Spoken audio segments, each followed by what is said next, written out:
Another piece of Bruins news today. Bruins signed David Krejci. Again, as I said, 1 year, 1 million, 2 million in incentives. What I'm so curious about with this, I know in his farewell post that he was going back to the Czech Republic literally like a year ago.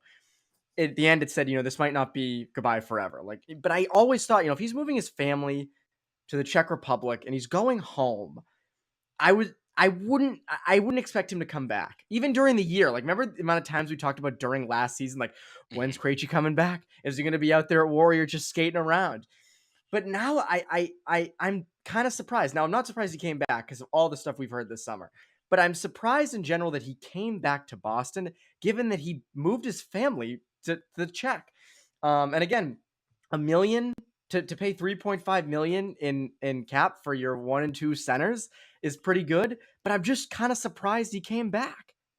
Yeah, it's one of those things where, I think you look at his 1 year back home and how important that was to him, but it's kind of like when you go abroad for a year, right, in college, right? Like, it's just part of the experience. It's something that I think he was glad and thankful he was able to do last year, or bringing his family back there, playing for, his hometown team, and of course having a great season overseas there as well. But I think if you're Krejci, you're probably looking at finally kind of going full circle, coming back to the only team you played for in the NHL level, coming back for one more year.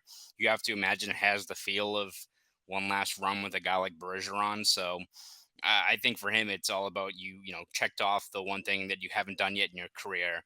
At that point, if you're David Krejci, in terms of going back overseas and finishing out a year. So if he was able to do that and then come back for one last run where he's most likely going to have Taylor Hall and David Pastrnak on his line, pretty good way to cap things off, right? So I think it was definitely, it's not the most streamlined or easy to chart out career in terms of like the way he's kind of jumped around a little bit, but I think for him it's all about kind of having that finality of coming back to the Bruins and helping them out over, again, is this team a top tier contender?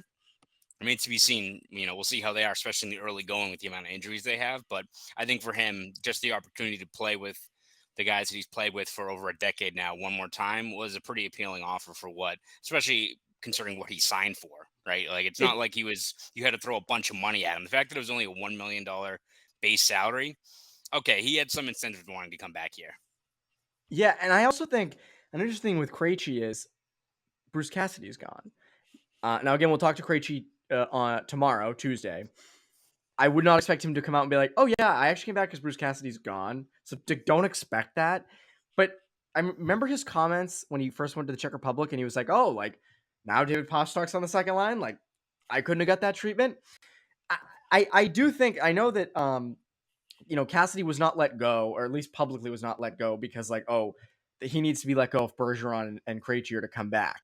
But I do think it's a legitimate question to ask of like how much of him leaving is why Bergeron and specifically Krejci are just now back. Yeah, again, as you said, I doubt we'll get a cut and dry answer from Krejci in that regard, but I think you can kind of, I think especially in Krejci's case, like, I don't think Bergeron was necessarily something that was going to be dictated based on the coaching change or anything like that. But yeah, as you said, David Krejci straight up said it during his time in the Czech Republic, of the need for more support, more offensive weapons. Is something we talked about for years and years with Krejci in terms of who they kind of threw on that second line with him. So now he comes back in a situation where you now have him, who again kind of remains to be seen if he's still the same elite level player. But hey, you have Taylor Hall and David Pastrnak to his left and right. I think it's safe to assume they're going to be pretty productive, right? So I do think maybe some of that had an impact on Krejci, who, just from the timing of it, going from overseas in Europe for 1 year, you fire the coach, you probably have two high-powered weapons on your line.